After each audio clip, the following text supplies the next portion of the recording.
श्री सरस्वती मैया की जय, श्री कृष्णचंद्र भगवान की जय। देखिए, आज हम चर्चा करने वाले हैं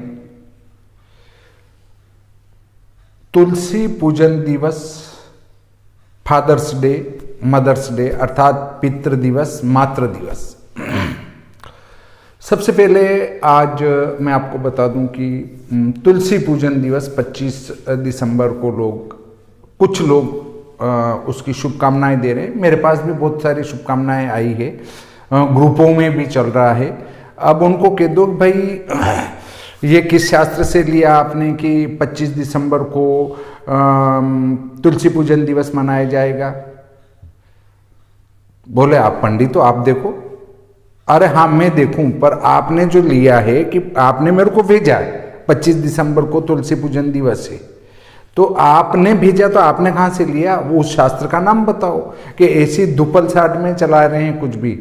देखिए, 25 दिसंबर को क्रिसमस डे मनाया जाता है। तो अब हमारे भाई लोगों में कुछ जो पाश्चात्य मती हैं, अंग्रेजी स्कूल में पढ़े हुए हैं, तो उनको लगता है कि नहीं, हम हिंदुओं को इससे जोड़ दें ताकि हिंदू भी इस त्योहार को मनाने लगें। तो उनने तुलसी पूजन दिवस चला दिया। अब कोई कहते हैं षष्ठी तिथि को तुलसी पूजन दिवस होता है। अब उनसे पूछो कौन सी षष्ठी तिथि को? पोष की। तो पोष की कृष्ण पक्ष की कि शुक्ल पक्ष की, ये भी पता नहीं। हमें तो पता है षष्ठी तिथि को मनाते हैं। कोई षष्ठी तिथि को तुलसी पूजन दिवस नहीं होता है। सब लोगों को गुमराह करने वाली बातें हैं। पोष का महीना जो होता है, धनु संक्रांति उसमें होती है, और उसमें हमारी प्राचीन जो महिलाएं, माता बहनें हैं, वे कच्चे घर में मिट्टी से लीपना भी उचित नहीं समझती हैं मलमास में। तो फिर तुलसी पूजन कैसे होगा? आप तुलसी पूजन दिवस कैसे मनाएंगे? 25 दिसंबर प्रतिवर्ष मलमास में ही आता है, ये श्योर है, ठीक है। लगभग 15-16 दिसंबर से 13, 14, 15 जनवरी, 13 से 15 जनवरी, इसके बीच में मलमास रहता ही रहता है। मलमास, खर मास, धनुर्मास। तो जब भी 25 दिसंबर आएगा, मलमास रहेगा, और इसमें कोई भी नया पूजन अनुष्ठान आदि, मांगलिक कार्य, विवाह, कोई भी शुभ काम नहीं कर सकते हैं। सगाई, लेन देन, ये भी कार्य नहीं कर सकते हैं। तब आप तुलसी पूजन दिवस मना रहे हैं। पोष महीने में कोई भी त्योहार नहीं आता है, सब त्योहार खत्म। जयंतियां जरूर आ जाती है, जैसे हमारे जैन भाइयों में कोई महाराज साहब का जन्म हुआ तो उनकी जयंती आ जाएगी। ऐसे ही कोई महापुरुष जन्मे हैं तो उनकी जयंती इसमें आ जाएगी। परंतु दशावतार जयंतियाँ लगभग इसमें नहीं पड़ती है। कोई हमारे भगवान कृष्ण, राम वगैरह, इनकी जयंतियाँ इसमें नहीं पड़ती है। कोई भी व्रत पर्व जो नियमित रूप से चलते, एकादशी है, प्रदोष है, चतुर्थी व्रत है, ये जरूर आते हैं, परंतु अलग से कोई व्रत पर्व इस पोष महीने में नहीं आता है। तो तुलसी पूजन दिवस मनाकर गुमराह होने की आवश्यकता नहीं है। तुलसी पूजन, तुलसी विवाह मनाया जाता है। हमारे अलग से सभी उन चीजों के लिए, सभी पूजाओं के लिए भी दिन निर्धारित है। कार्तिक शुक्ल पक्ष एकादशी से लगाकर पूर्णिमा तक तुलसी विवाह होता है, उसमें आप तुलसी पूजन करें। वैसे जो तुलसी पूजन दिवस आप मनाने जा रहे हैं, वो तो हमारे यहाँ प्रतिदिन किया जाता है। तुलसी पूजन का विधान प्रतिदिन का है। उनकी लक्ष्य प्रदक्षिणा तक का विधान पाया जाता है कि तुलसी जी के लक्ष्य प्रदक्षिणा करें, इसका भी विधान है। परंतु एक ही दिन तुलसी पूजन करें, हम तो रोजाना तुलसी पूजन करते हैं, बिना तुलसी माता को जल चढ़ाए हमारा कोई कार्य आरंभ ही नहीं होता है। तुलसी माता को जो है अगरबत्ती, उनका पूजन, उनको जल चढ़ाना, ये काम हमारे यहाँ माता बहनें प्रतिदिन करती है। तो ये फिर स्पेशल 25 दिसंबर को कौन सा तुलसी पूजन हुआ? तो गुमराह होने की कतई आवश्यकता नहीं है। 25 दिसंबर को किसी प्रकार का कोई तुलसी पूजन दिवस नहीं आता है और हमें नहीं मनाना चाहिए। हमें तो प्रतिदिन मनाना चाहिए। प्रतिदिन तुलसी माता का पूजन किया जाता है, प्रतिदिन तुलसी माता को जल चढ़ाया जाता है, तो तुलसी पत्र सेवन का विधान पाया जाता है। तो आप स्पेशल 25 दिसंबर न मनाएं। दूसरी बात, फादर्स डे और Mother's Day. Father's Day, Mother's Day ये विदेश से आया है, क्योंकि विदेश में जैसे ही बालक वयस्क होता है वो अपने माता पिता से पृथक हो जाता है। जिस प्रकार से बच्चा, पशु अपने बच्चा गोद में खिलाने लायक होता है, अर्थात जब तक बंदर उस बच्चे को उठा के न बच्चा रहता है वहां तक वो उठाए घूमता है। जब वो बच्चा ही वयस्क हो जाता है तो वो माँ को छोड़ देता है, फिर माँ से उसका कोई संबंध नहीं रहता है। उसी प्रकार हमारे यहाँ जितने भी पशु हैं उनके छोटे बच्चे होते हैं, वहाँ तक वो उनका ध्यान रखते हैं। जैसे ही वो बड़े हो जाते हैं फिर वो उनके स्वतंत्र और वो उनके स्वतंत्र। उसी प्रकार से हम पाश्चात्य सभ्यता को सीखकर पशु होते जा रहे हैं, और जब हम पशु होते जा रहे हैं तो हमें फादर्स डे और मदर्स डे मनाने की आवश्यकता है, क्योंकि हमें हमारे माँ बाप से कोई मतलब नहीं है। माँ उनके, बाप उनके, हम हमारे, अर्थात माता जी उनके, पिताजी उनके, और हम हमारे मस्त हैं। तो अब हमें फादर्स डे मनाने की आवश्यकता लग रही है और मदर्स डे मनाने की आवश्यकता लग रही। क्यों? क्योंकि हम जो है माता पिता के साथ नहीं रहते हैं, अब माता पिता से अलग रहते हैं, तो फादर्स डे मना लेना चाहिए। हाँ, परंतु वे व्यक्ति जो हमेशा अपने माता पिता के पास रहते हैं, परंतु मान लो 2 भाई हैं, 3 भाई हैं, उनमें से भाई अलग हो गए और माता पिता एक भाई उनके पास है, और 2 भाई अलग हैं परंतु रोजाना माता पिता से मिलते हैं, बातचीत होती है, प्रेम से बैठते हैं, तो इन लोगों को मदर्स डे फादर्स डे मनाने की जरूरत नहीं है। हाँ, परंतु वो जो अंग्रेजी स्कूल में पढ़ लिख कर अप टू डेट हो गए हैं, अंग्रेजी में ही वार्तालाप करते हैं, माता जी को मॉम कहते हैं, हाँ, और पिताजी को डैड कहते हैं। अब उस डैड में थोड़ा सा और बाकी रह गया, बॉडी और लगाते तो डेड बॉडी हो जाएगी, और मोम में बत्ती और लगाते हैं तो मोमबत्ती हो जाएगी। तो उन लोगों को जरूरत है मदर्स डे और फादर्स डे की, ताकि बेचारे वर्ष में एक बार तो माता पिता से मिलें जिनने हमको जन्म दिया है, उनसे एक बार मिलकर उनकी पूजा कर लें, उनकी सेवा कर लें एक दिन के लिए।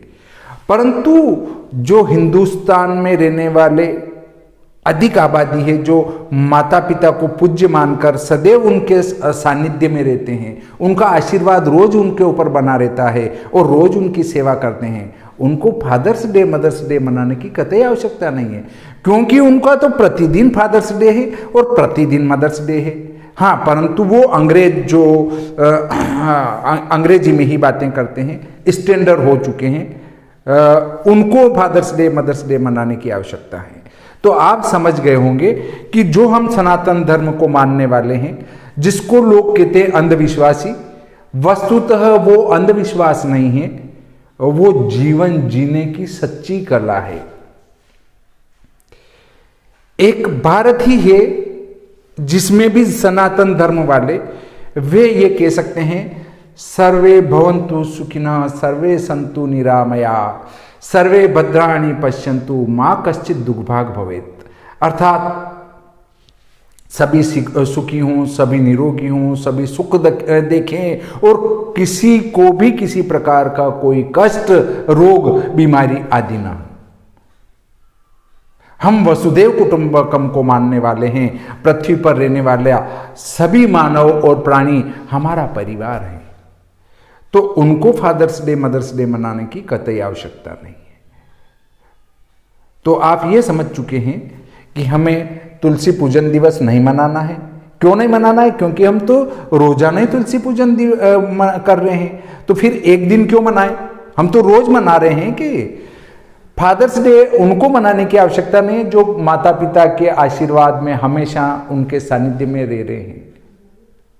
उनको फादर्स डे नहीं मनाना है, मदर्स डे नहीं मनाना है, प्रतिदिन वो तो माता पिता की पूजन कर रहे हैं। तो इस पर एक आख्यान आता है कि नारद जी ने कहा कि प्रभु मैं आपका कितना भक्त हूं, कितना बड़ा भक्त हूं। तो भगवान ने कहा ओहो घमंड आ गया। उन्होंने कहा नहीं, सबसे बड़ा भक्त तो मेरा वो किसान है। तो उन्होंने कहा ठीक है प्रभु, मैं उसको जाके देखता हूं किसान को। तो किसान सुबह सुबह उठता है, उठकर सबसे पहले दैनिक क्रिया से निवृत्त होकर भगवान नाम स्मरण करता है, राम राम राम। और फिर जो है वो अपने माता पिता का हालचाल पूछता है, उनको चाय पानी करता है। चाय पानी उस समय नहीं होती थी, पानी वानी या प्रातः दुग्ध देता है। उसके बाद वो अपने पशुओं को साफ सफाई करके गोबर की और वो उनकी, उसके बाद उनको और घास डालता है, पानी पिलाता है। इसके बाद फिर वो माता पिता को भोजन कराता है, फिर स्वयं भोजन करता है, फिर भगवान का नाम लेता है 2-5 मिनट। वो गया सीधा, वो नहीं मतलब नारद जी सीधे नारायण के पास गए। प्रभु मैं 24 घंटे आपके नाम का स्मरण करता हूं,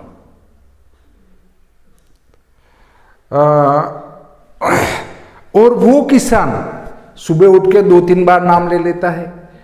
उसके बाद वो माता पिता का काम किया, फिर पशुओं का काम किया, फिर माता पिता को भोजन कराया, और फिर उसके बाद नाम लेता है आपका और फिर भोजन कर लेता है।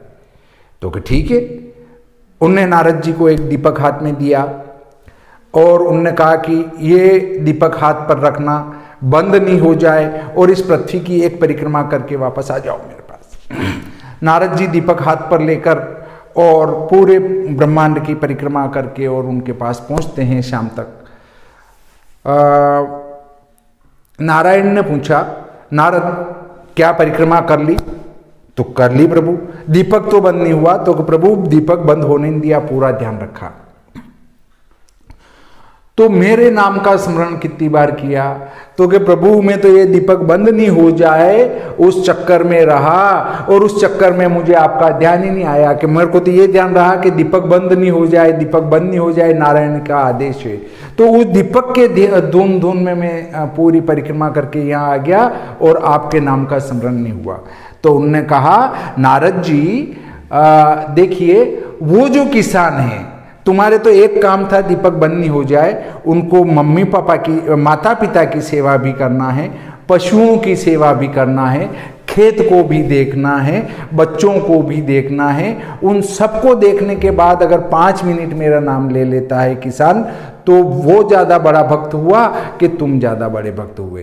तो वास्तव में प्रभु इतना झंझट पालने के बाद भी 5 मिनट जो माता पिता की सेवा भी कर ले और वो सारा कार्य कर ले, वो ही सबसे बड़ा आपका भक्त हो सकता है। तो देखिए, हम तो वे सनातनी हैं जो उठ के पहले माता पिता को पहले तो दूध पिलाते थे, पानी पिलाते थे, और आजकल हम अब माता पिता को पहले चाय पिलाते हैं। चाय पिलाने के बाद फिर वो उनके अखबार वगैरह जो भी पढ़े, उनका कार्य निवृत्त हो, उसके बाद फिर भोजन बन जाए तो पहले हम उनको बुला के कहते हैं कि आओ भोजन कर लो। तो फिर अब आपको मातृ दिवस और पितृ दिवस मनाने की कहाँ आवश्यकता रही, रोजाना ही आप ये मना रहे हैं। तो इस प्रकार आज मैंने आपको बहुत ही विस्तार से बताया है। शायद बहुत सारे तो मेरे से नाराज हो ही जाएंगे, क्योंकि मैं जो कहता हूँ वो सीधी और सटीक बात करता हूँ। नाराज हो कोई तो हो, उससे मेरे कोई फर्क नहीं पड़ना है, परंतु मैंने ये जानकारी आपको विस्तार से दी। यदि आपको भी अच्छी लगे तो कमेंट बॉक्स में जाकर ये अवश्य लिखें कि हाँ ये अच्छी जानकारी दी या अच्छी बात बताई, और अगर आपको लगे कि गलत बताई तो उसमें कमेंट बॉक्स में बाकायदा लिखिए कि ये आपने गलत जानकारी दी है। तो आज का प्रकरण यहीं समाप्त करते हैं। श्री सरस्वती मैया की जय, श्री कृष्णचंद्र भगवान की जय।